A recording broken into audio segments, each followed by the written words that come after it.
Bonjour à toutes et tous, bienvenue sur la chaîne YouTube d'Auto-Hebdo pour le débrief de cette dernière étape du rallye du Japon, 7ème manche du championnat du monde des rallyes. Vous le savez, Auto-Hebdo était présent ce week-end aussi bien pour vous faire vivre le rallye sur notre chaîne YouTube que sur notre site internet mais aussi nos réseaux sociaux. Merci en tout cas d'avoir été à nos côtés, on a adoré vous faire vivre ce rallye de cette manière-là et on espère que vous avez pris du plaisir. N'hésitez pas d'ailleurs à nous dire dans les commentaires de ces vidéos ce que vous voudriez voir d'autres, pourquoi pas, on essaiera d'améliorer tout ça. Retour bien sûr au rallye du Japon, c'était aujourd'hui la dernière étape de ce rallye du Japon et on se trouve justement dans le Toyota Stadium parce que le rallye s'est installé aux alentours du Toyota Stadium. Vous entendez peut-être des bruits de fond autour de moi, pourquoi? Parce que vous ne le voyez peut-être pas, je ne sais pas, vous avez des écrans géants qui sont dispersés ici. Autrefois il y a eu une spéciale ici, il y avait une super spéciale l'année dernière notamment dans ce stade et ici en fait c'est devenu tout simplement une zone publique. Le spectacle est diffusé sur les écrans et les spectateurs peuvent gratuitement venir s'installer donc dans les travées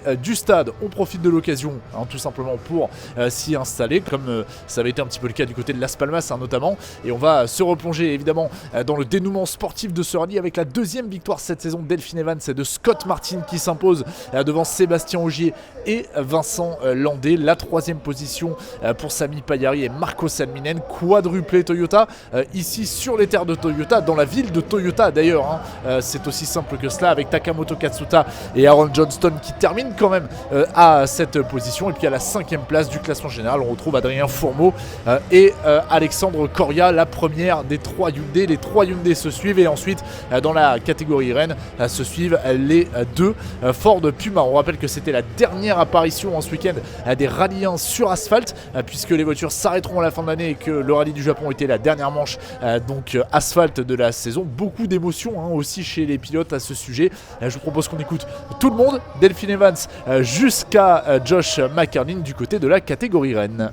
Congratulations, Elfyn, for this second win of the season after Sweden. You're now leading the championship by 20 points. Perfect operation for you.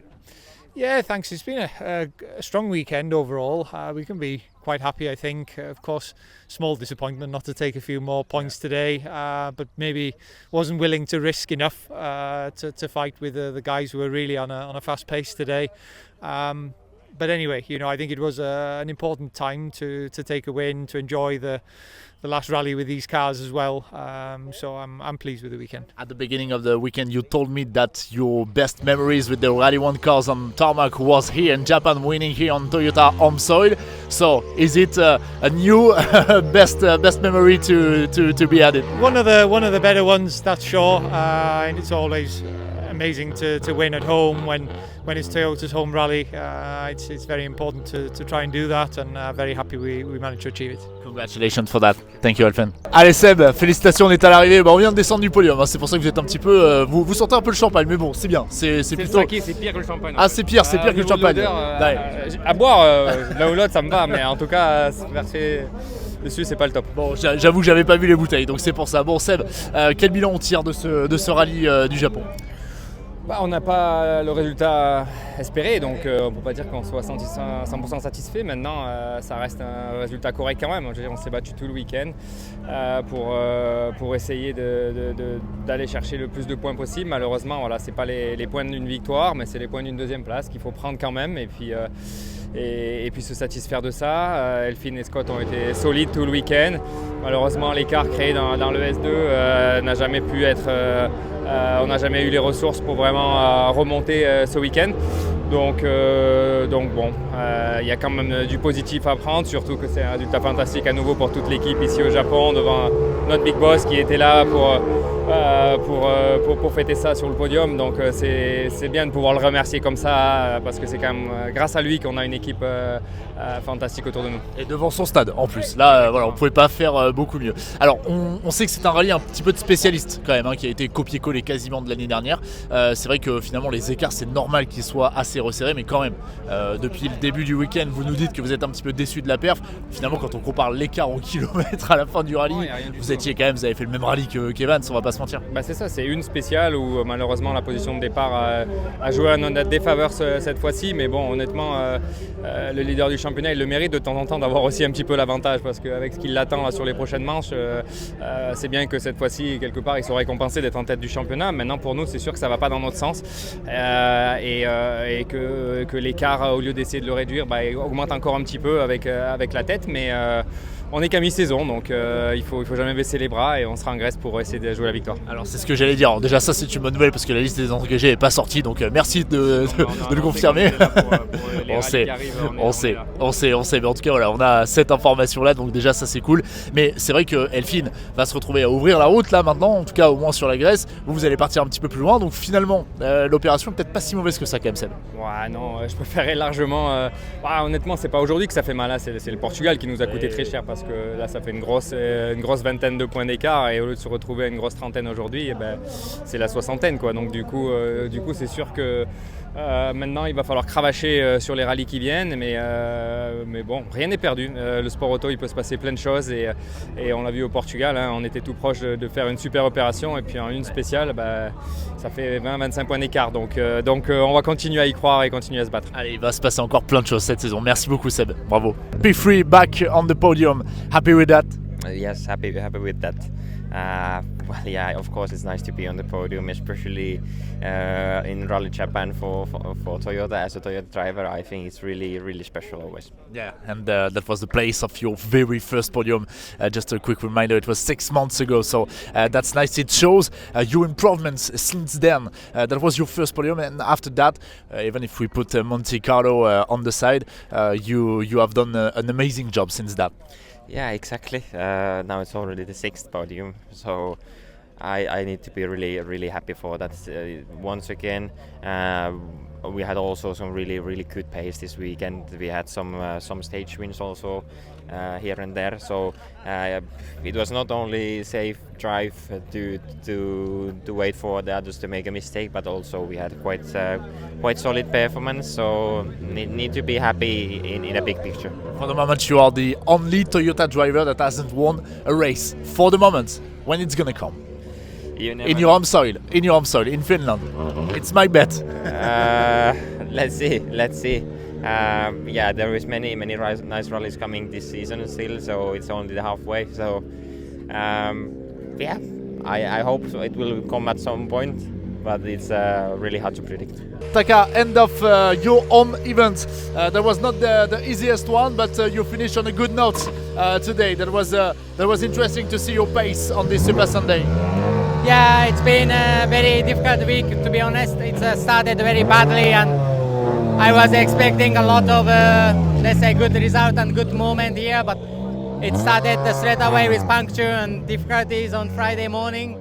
Yeah, we lost already nearly 1 minute from the lead, so that was one of the worst days ever I had in this year, but yeah, sometimes life is life, so sometimes happen like this, and it was good to came back stronger in after this Friday straight away, and we had a decent pace yesterday, and today was much better. So, yeah, good to have some points for the championship. Of course, I'm very disappointed I was not able to take on the podium, but yeah, like I said, life is life sometimes like this. So just keep going, and bad day is sometimes happen. That just need to forget and move forward. Ok Adrien, on est à l'arrivée de ce rallye du Japon, dernier rallye effectivement, on le sait, avec ces voitures sur l'asphalte, déjà beaucoup d'émotions, j'imagine de les quitter comme ça dans cette configuration. Ouais, c'est sûr que c'est assez dommage de ne plus faire de rallye asphalte, mais honnêtement pour nous cette saison, je pense que c'est un peu un soulagement que ça s'arrête, parce que bon, de toujours me battre derrière les autres et sans vraiment me sentir un peu impuissant tout le week-end, c'est assez compliqué, donc je suis plutôt content que l'asphalte ça s'arrête, mais oui, triste de quitter ces rallyes 1 en global, j'ai envie de dire, sur l'asphalte, avec l'aéro, etc. C'était vraiment fantastique de rouler ces voitures-là. Donc oui, beaucoup de plaisir au volant. Déçu qu'il n'y ait pas plus de rallye que ça s'arrête pour l'an prochain, mais en tout cas ça a été un plaisir. Exactement, et puis on va se focaliser maintenant sur la performance pure avec déjà la terre, ça c'est quand même le meilleur point possible pour vous, la Grèce notamment, des terrains cassants, on sait que vous êtes à l'aise Adrien sur ces terrains-là, qu'est-ce qu'on peut envisager de vous là sur la suite de la saison? Bah là on n'a pas le choix, on a vu qu'on a la performance au Portugal, il faut qu'on concrétise sur les rallyes qui arrivent, il va y avoir aussi du balayage, il y aura peut-être des opportunités, il va falloir qu'on soit bon, bien gérer aussi les pneumatiques. On sait que c'est le cas sur la terre.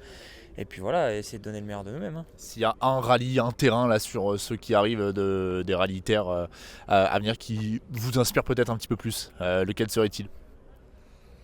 Tous sauf la Sardaigne. Ok, ça marche. Voilà. Ça marche. Des mauvais souvenirs peut-être qui Exactement. reviennent. Ouais, Surtout là-bas, hein, Voilà. surtout côté Alguero. Voilà, exactement. Bon, non mais on va faire en sorte que ça ne se reproduise pas surtout. Thierry, on est à l'arrivée de ce rallye du Japon, rallye un petit peu frustrant, on l'a déjà évoqué. Dernier rallye effectivement de cette génération de voitures sur asphalte. Quel bilan on va en tirer? Bah, ouais, à la fois il y a un peu de satisfaction parce qu'au niveau pilotage j'étais très content de ce qu'on a fait ce week-end. Une grosse déception du fait qu'on n'a jamais réussi à améliorer le réglage de la voiture alors qu'on a beaucoup essayé. Certes on a fait un mauvais choix vendredi soir en mettant des ressorts plus durs à l'arrière pour la journée de samedi alors qu'il n'y avait pas d'assistance à midi, j'ai payé le prix, je n'étais pas au niveau du rythme des coéquipiers. Aujourd'hui on a retrouvé la performance en faisant d'autres réglages mais voilà, quelque part, si purement on se compare avec Adrien, on a fait une belle course et aussi bien lui que moi, je pense qu'on a été à la limite tout le long. Par contre, si on se compare au Toyota, en fait, il vaut mieux pas. Oui. Bon, je crois qu'il n'y a plus besoin de se comparer de toute façon puisque voilà, cette lacune de l'asphalte, elle est terminée, elle est derrière nous. Vous allez fêter ça ce soir Thierry? Ouais, je l'ai déjà fêté avant de venir en fait. On a été à Osaka, on en a profité pour fêter le dernier rallye sur asphalte, mais là non, ce soir j'ai juste une envie, c'est de rentrer chez moi. Bon, normal, on peut comprendre. Blague à part, évidemment, la suite c'est la terre, évidemment. La dernière fois qu'on a eu un rallye terre, c'est vous qui vous êtes imposé. De quoi quand même envisager les choses un petit peu plus sereinement. On va savoir dès la Grèce finalement si vous êtes capable de revenir au contact. Ouais, bon, on va voir. Le rallye de Grèce, ça reste toujours un rallye extrêmement difficile, aussi bien pour la mécanique, les pneus, mais aussi pour les équipages. Ça sera encore une fois un rallye long. Par contre, le passé montre que Hyundai a toujours été très compétitif, très performant là-bas. Donc on espère toujours l'être. Il va falloir d'abord découvrir ces nouveaux pneus qui devraient être mis en place pour le rallye de Grèce. Et ce sera une donne importante parce que si la fiabilité des pneus n'est pas au rendez-vous, je pense que ça peut être l'un ou l'autre et on pourra même tous avoir des problèmes de délamination et de crevaison. Ils seront produits à temps selon les informations fournies par Hankook. Voilà, ça c'est ce qu'on peut vous... On était sur place donc voilà, on a pu vous le confirmer Thierry. Merci beaucoup. Yeah, well, obviously we've enjoyed it. It's been a very challenging rally here for the first time and obviously we have some limitations with the car, but I think we improved over the last couple of days and enjoyed it and never thought, 12 months ago that we'd be back doing even 3 events in the Rally 1 car this year. So yeah, tarmac's not my specialised surface, but I have enjoyed the opportunity. Happy to have been in the good pace today with compared to Adrien, compared to Thierry. Yeah, like last 2 days we haven't been too far off, and as I say, these are stages they all know pretty well from the last 2 or 3 years. So yeah, I'm pretty happy. Of course, you always want more, but we did the job that was asked of us. The car's still straight, so we can be happy with that. Next tarmac event for you will be in Ypres, in Belgium. You will be back in a place you know pretty well. Well, we obviously did the rally last year, so it's nice to have a small amount of knowledge and yeah, continue the tarmac rally trend. I can't even remember the last time I've done a gravel rally now, but yeah, looking forward to going back to Ypres, and I think there's going to be some tough competition this year, but it'll be good. Not too sad to go back to the Rally 2 car after this one. It might seem a bit slower now, but hey, it will still be a good rally. Ok, wish you a good one. Thank you, Hayden. Allez, Oliver, on est à l'arrivée de ce rallye qui a été un petit peu compliqué, mais on va en tirer quand même de bons enseignements malgré tout. Ah, aujourd'hui, c'était très bien. C'était juste le feeling que j'avais toute la week-end. Hier, c'était juste malgré un peu avec des conditions difficiles que j'avais pas et que j'ai pas expecté. Mais après, ouais, aujourd'hui, c'était juste un bon feeling. J'ai juste fait que je fais tout le week-end. Ouais, c'est malgré et ça coûte beaucoup dans le championnat, mais ouais, c'est la vie. Il va falloir se remobiliser maintenant pour la terre, hein, dès la Grèce. Maintenant, c'est la terre.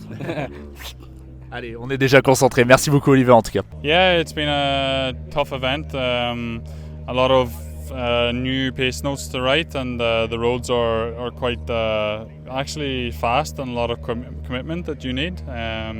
So yeah, it's not been so easy from a pace point of view. We wanted to have a bit more pace, but seems we are missing something. And the more you try to unlock some pace, maybe the more you're having some dangerous moments where the grip is not quite there, and then it makes you be a little bit more careful. So I think we need to understand over winter how to improve on tarmac with this tyre. But now it's back to gravel, so we will focus on that. Happy to have the chance to race this one on gravel, on tarmac, sorry, or sad to leave it? I am happy to have raced it, and for sure we had some good memories, especially in Croatia. We had some really fast pace with this car, so I will have fond memories for sure. And yeah, sad to leave it, but we will see how it is now on gravel for the rest of the year. So Josh, we are at the end of this Japanese event. That was the last one with that kind of car. You told a few times during the event your emotion living such an amazing cars. What can we say about this? Yeah, it's obviously the last time we will drive the Puma on tarmac. I feel quite privileged to obviously experience a Rally 1 on tarmac. I think it's going to go down in maybe history books as one of the most phenomenal cars on tarmac, with the speeds they can create with the downforce and things like this. Okay, we've had some trouble with trying to get dialed in completely on tarmac. I think we've seen over the years with other people, it's the same thing, but it's good to finally end it, and now we can look forward to the gravel for the rest of the year, which we enjoy a lot. Are you gonna try to bring back a rim at home to do a table or something? Maybe actually, I never thought of it. Could be nice. Yeah, maybe some rim or a damaged bumper or something would be quite special. It could be interesting. You're right. Regarding the next events, 7 rounds to go to end this season. 7 gravel rounds. What can we expect from you? Yeah, I'm pretty happy that this is the case. Obviously, we go to Greece next, where it can be quite rough. Can be quite a lot right at times with punctures. So, yeah, we've got opportunity there to make good use of road position as well. A lot of first pass stages on the first few days. So, yeah, hopefully we can push for a good result. But we are actually doing one rally at home in a Rally 2 car in Donegal, so it's a big thing for us too. That was what I was looking to talk with you about, because before Greece you're gonna grab some tarmac experience. Is it emotional for you to go back home with Chris Mick? I think there will be also racing. Philippe Allen I saw on the internet, so it's gonna be a nice event, Donegal event. Yeah, it's always a nice event. It's the biggest event in Ireland. It's always quite hot packed with the crews that's there. They know the stages quite well, but then you add Chris Meek into it. We know his calibre of driving. But yeah, it's very special to go back home. Obviously, a lot of fans, and yeah, drive the Rally 2 car with M Sport as well, which should be nice. And this weekend, Roma, I think it showed good pace with this, so I look forward to that. Are you gonna try to convince John to come with you? The 2 Irish boys from the WRC at Donegal would be nice. Yeah, it would be nice. John actually did it last year, so we will see. I don't think he can make it this year, but definitely it would be a good opportunity. L'un des sujets que nous avons suivis tout au long de ce week-end, c'était la bagarre également en WRC2. Le match a été sensationnel entre Nicolai Griadin et Alejandro Cachon. Le pilote espagnol a fini par craquer dans la dernière spéciale alors qu'il était en train de remonter. Il avait grappillé pas mal de terrain dans l'avant-dernière spéciale. Il avait annoncé d'ailleurs au point stop: je suis sûr de le battre, je vais le battre, c'est certain, ça va être épique dans la dernière spéciale. Malheureusement, patatras, dans la dernière spéciale, il est parti à la faute, l'ami Alejandro Cachon. Ça fait les affaires de ceux qui sont pas venus d'ailleurs au championnat, puisque bien Alejandro Cachon perd l'occasion de marquer les points de la victoire. Il va quand même marquer des points puisqu'il termine deuxième. Il termine juste devant le japonais Yuki Yamamoto, copiloté par James Fulton d'ailleurs, l'ancien copilote de Craig Breen. Une pensée pour Craig Breen évidemment. Yuki Yamamoto sur cette aire qui signe son tout premier podium en carrière en WRC2, et donc la victoire revient à Nicolai Griadin et à Konstantin Alexandrov. Je vous propose qu'on écoute les 3 principaux intéressés. Congratulations Nicolai, that was a proper fight. That was such a fight with Alejandro. During the entire event you needed to keep your head cool until the last one, because Alejandro made a mistake on the last one. That's part of motorsports, but you were flat out from the beginning to the end of the stage. Yeah, it's true. Alejandro made a good job. It was doing also a good job. Just when we are fighting like this with him, it's quite normally to do the mistake. So I also made a lot of mistakes yesterday. So yes, his mistake was unfortunately for him a big one, and still I think he enjoyed like me the fight. For sure, I have more emotions now because we won, but emotional from the fight, it's even more, I will say. When you are, I mean, it's nice to arrive to the power stage with not knowing like if you're gonna win or not, but for sure you just know that you will push full attack, and this was from the morning. Like no, we have 5.7. each stage like close. I get, he get 0-0 here. After the first loop, like same difference. And after on the penultimate stage, he gets some time. More pressure, so okay, full attack. No, it's good. I think one of my more emotional races of the career. Okay, but I can understand because that was really intense. And about the championship, because we need to talk about that. This is your first win of the season in WRC2. This is your first win with the Lancia Ypsilon.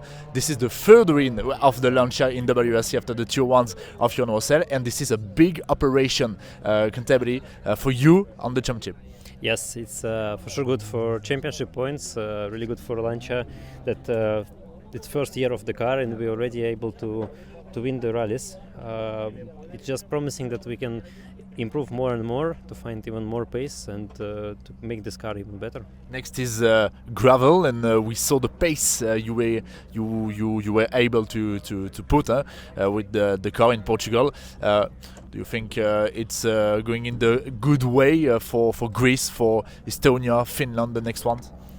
It's for sure going on the good way. We just still need to work more and more with the car, just to be sure that we are able to be fast on like each kind of stages, like Portugal, Greece, and Finland. Because Finland is too fast, and it's completely different gravel, let's say. So we don't know yet how it's gonna be, but for sure, more we work with the car, it will be more better. So we just need to push. Compared to the C3 on gravel, what do you think? Even if it's been far away. Yeah, far from 24. When I mean, memories is not fresh for me for sure, but it's much more easier to drive. It's 100% sure. Just we need to work with the details to get more and more grip and more feeling, and I think the car will be super fast. Okay, Alejandro, unfortunately for you, it ended with a P2 and a small mistake on the last one. Can you explain us what happened? It was a really stupid mistake for my part. I put the tire in the water pipe and made me roll. We was lucky because we hit the trees, but at least a slow speed, so we can continue and also we score second place points for the championship. Have you got some regrets about your word at the previous stage, at the end of the previous stage? Yeah, we was trying everything to see the really hard.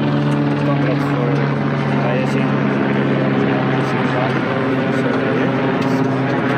The fight was absolutely amazing. One of the prettiest fight of the event, if it's not the prettiest fight of the event. Next one for you will be Greece. You already told us later in the weekend. Greece, and after that, what happened? Let's see. Yuki, congratulations, first podium of your career here in Japan on your home soil. What happening in your mind right now? Yeah, absolutely. Like super happy. Of course, first podium in here in front of Japanese fans and in my home country. So, yeah, something special like which I will never forget. And yeah, just super happy also for the team. It's a great step for your career. Climbing your first podium is always something special, I think. It's always better in your country, of course. But for the development of your career, it's something really important for you. Yeah, exactly. I mean, we know that we have pace and the speed, but some small piece was missing to make it to the results. So this was really big for me, and I think this was like a returning point in my season campaign. This was just my second scoring points event, so I think still lots of chance to score and to be on the podium this season's coming on the gravel events. And yeah, I think this was really big for me to build the confidence, that I know I can do it. Yeah, I think just try to and keep working hard, and then yeah, I think we will make another one. Et puis enfin un petit mot du côté du WRC3, on n'a pas eu l'occasion malheureusement de vous en parler ce week-end parce qu'à chaque fois nos timings n'étaient pas les mêmes, mais ce sont des Français qui s'imposent en WRC3 ici même avec Giovanni Rossi et Kylian Sarmezan sur la Ford Fiesta Rally 3 du team Chazelle Technologies Course. C'est leur deuxième victoire ici au Japon parce qu'ils avaient déjà gagné par le passé, c'était leur troisième apparition au duo Corse ici sur le pays du soleil levant. Je vous propose qu'on écoute tout simplement Giovanni Rossi. Bon, bravo Giovanni, victoire en WRC3 ici. Alors racontez-nous un petit peu comment s'est passé votre week-end. On n'a malheureusement pas eu trop l'occasion de pouvoir vous suivre, alors racontez-nous. Ouais, ça s'est bien passé, franchement. On a un petit peu mal commencé dans la première boucle du rallye parce qu'on avait la barre qui était débranchée, donc c'était assez compliqué à conduire, mais on était quand même rentré en tête et après on a un peu plus attaqué dans le deuxième tour, on a mis un peu la pression, ce qui fait que il a fait une petite erreur et après on a géré notre week-end parce que bon, il n'y avait plus rien à jouer, il était en super rallye. Mais bon, on ne s'est pas mis dans un faux rythme non plus, on a essayé de rouler normalement, sans grosse prise de risque et ça a marché. Ça fait quelques saisons maintenant que vous lorgnez sur le WRC3, que vous venez ici au Japon, alors expliquez-nous aussi quelles sont les on va dire pas les difficultés, mais les technicités logistiques que ça requiert de venir ici sur ce rallye. Les technicités logistiques, c'est l'équipe, ça je sais pas exactement. Ouais, non, mais c'est quand même pas rien à faire. Ça a l'air compliqué. Mais ouais, après le rallye, il est vraiment magnifique. C'est dommage qu'il n'y ait pas plus de monde parce que ça rappelle un peu chez nous les routes en Corse ou dans les Cévennes. Et franchement, c'est hyper plaisant d'avoir un rallye comme ça au calendrier et sur l'asphalte, quoi. Donc c'est pour ça qu'on essaye de le faire. Ça fait la troisième fois, donc c'est génial. Et de le gagner 2 fois, donc c'est encore mieux. Donc c'est très content. Bon, on espère qu'il y en aura d'autres, hein, bien sûr, par la suite. C'est une bonne période là en ce moment pour vous, Giovanni, puisque vous avez été récemment confirmé au sein du collectif France de la Fédération française du sport automobile. Qu'est-ce que ça représente pour vous d'être reconnu aussi par l'instance dirigeante nationale? Franchement, c'est une fierté, hein, parce qu'on sait qu'on va être accompagné, et puis voilà, on va avoir des conseils, on va être soutenu, donc c'est génial. Et puis de représenter la France à l'étranger aussi, ça fait toujours plaisir, c'est très bien. Donc maintenant, il n'y a plus qu'à continuer et essayer de faire des bons résultats et voir où ça nous mène. Quel est le programme pour vous là sur la suite de la saison? Pour le moment, on ne sait pas trop. Normalement, ça sera le Paraguay ou peut-être un petit peu de championnat de France aussi ou de l'ERC. Donc ça peut changer à tout moment. Championnat de France asphalte ou terre? Asphalte, mais bon, on verra. Bon. Si jamais il fallait sélectionner une manche France asphalte, ça serait laquelle? Cévennes. Direct. On se demande pourquoi, hein. Ouais. Des routes qui ressemblent quand même pas mal à ce que vous connaissez. En tout cas, bravo. Merci. Et puis, on vous souhaite le meilleur pour la suite de la saison, Giovanni. Merci beaucoup. Et bien voilà, on en a terminé pour ce rallye du Japon. Merci de nous avoir suivis sur nos différents supports, nos différentes plateformes. J'espère très sincèrement que ça vous a plu de suivre le rallye avec nous. N'hésitez pas à nous dire encore une fois dans les commentaires s'il y a des choses que vous voudriez améliorer pour les prochaines courses et notamment pour la prochaine course. Retour en Europe, retour sur la Terre pour le rallye de l'Acropole en Grèce qui change de lieu. On sera plus du côté d'Athènes, on sera du côté de Loutraki très précisément. On ira quand même à Athènes pour la cérémonie de départ, mais l'action, le service park se situera plutôt du côté de Loutraki. Ça sera la première des 7 dernières manches de la saison. On va dire que le championnat, il bascule à partir de ce soir dans une deuxième partie de saison. On est pile poil à la mi-saison, 7 épreuves déjà effectuées, 7 épreuves à effectuer donc sur la Terre. Est-ce que les Hyundai reviendront au contact? Ça va être ça évidemment la vraie question. Rendez-vous donc à la fin du mois de juin. Nous y serons du côté de la Grèce sur nos différentes plateformes pour vous faire vivre ce rallye de l'Acropole. D'ici là, je vous souhaite une excellente fin de week-end et je vous dis à très bientôt.